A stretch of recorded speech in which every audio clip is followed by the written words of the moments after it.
So we'll continue with our discussion on paper 2. So far, we've tried to understand the format of business concepts 2. We've learned that the first question, after having read the passage, the first question is the one in which you need to identify something, a factor or feature. It was, in this case, it was GIT, stock management. Then, of course, we learned how to explain the term niche marketing. And then, of course, this was followed by the calculation, margin of safety, as I explained, give the formula, show the working, and then, of course, come up with the answer. I've already explained that in detail in the previous question, and this will always be followed by another 3 marker. And in this case, it was, if you want to refer to those bags, it was the significance of break-even analysis. Obviously, it helps a business like Zoe's Bags, or any other business for that matter, in improving the decision making, especially with reference to stock management, size of the warehouses, etc. Always quote examples.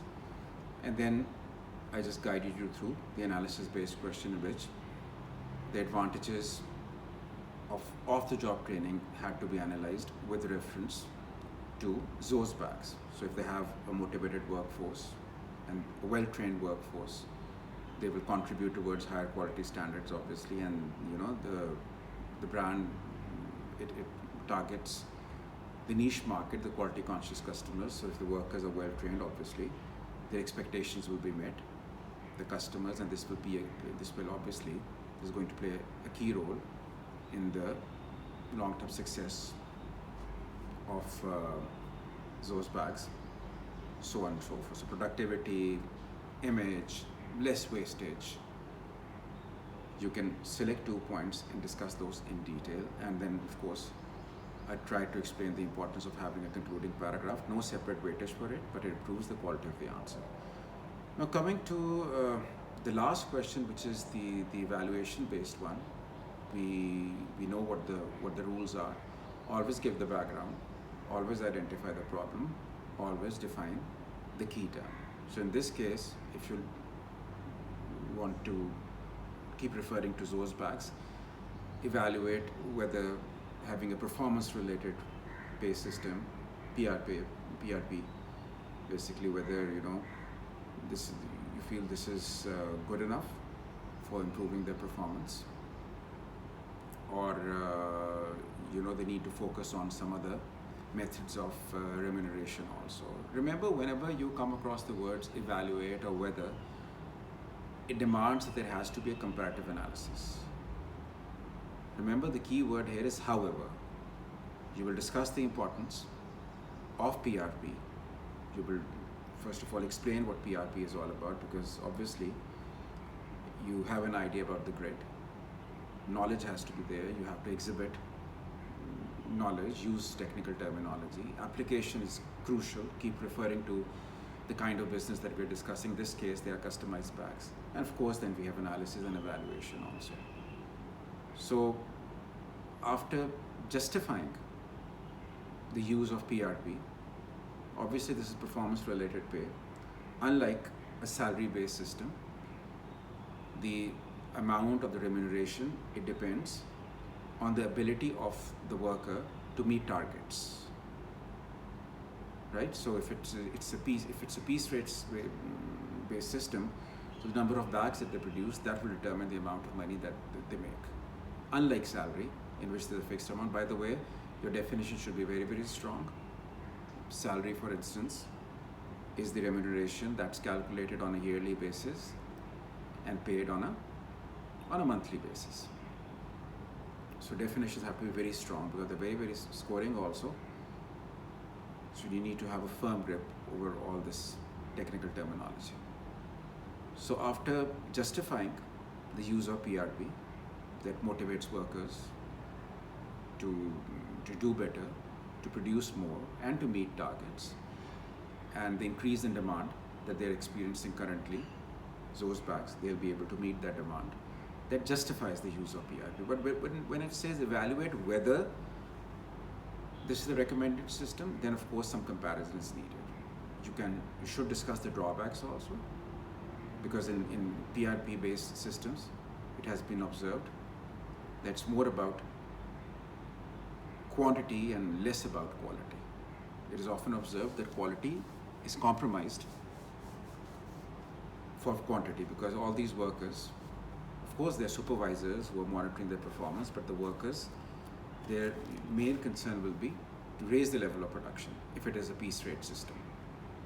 And in that haste, in that desperation, they might overlook the quality standards, which is something which is absolutely unacceptable to a business, to any business, but especially a business like Zo's Bags that's targeting the niche market. And then you can always suggest the other payments schemes that the supervisors may consider, because the supervisors, they have recommended to Zo, the owner of the business, that they need to switch from a salary-based system to this. Currently, it's a salary-based system. Keep referring to the context. The examiner should know that your answer is structured strictly in accordance with the information provided in the passage. And then, of course, there could be a comparison between PRP and salary, for instance, the system that they're adhering to currently, the pros and cons. Obviously, salary, it gives you a sense of security. Planning becomes easier for the employer and the employee both. But both have their own pros and cons. So basically, it's all about justifying and criticizing. Justify and criticize.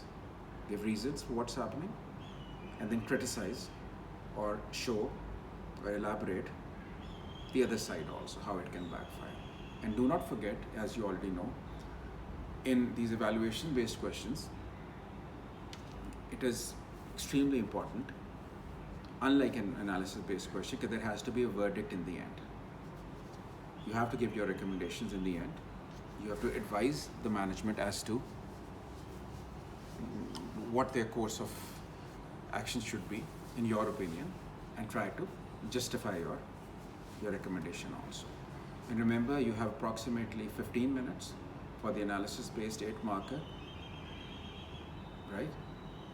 And in fact, try to finish it in less than that, 10 to 15 minutes, so that you have some time left, 15-20 minutes, for the 12 marker also. Do not forget, there is, a 1 marker in the beginning, followed by 3 markers, including a calculation also. And as I explained in the beginning, the moment your 46th minute starts, you have to be on passage number 2. Take care of the first passage in 45 minutes. The reading time is around 5 minutes. And the drill should be repeated for the second passage also. You guys will do great in paper 2, I'm sure, provided you try and follow these instructions. And yes, try to avoid selective studying. There is absolutely no choice in business concepts 2. So you need to have a very firm grip over the curriculum, the technical terminology, the formulas, etc. Right?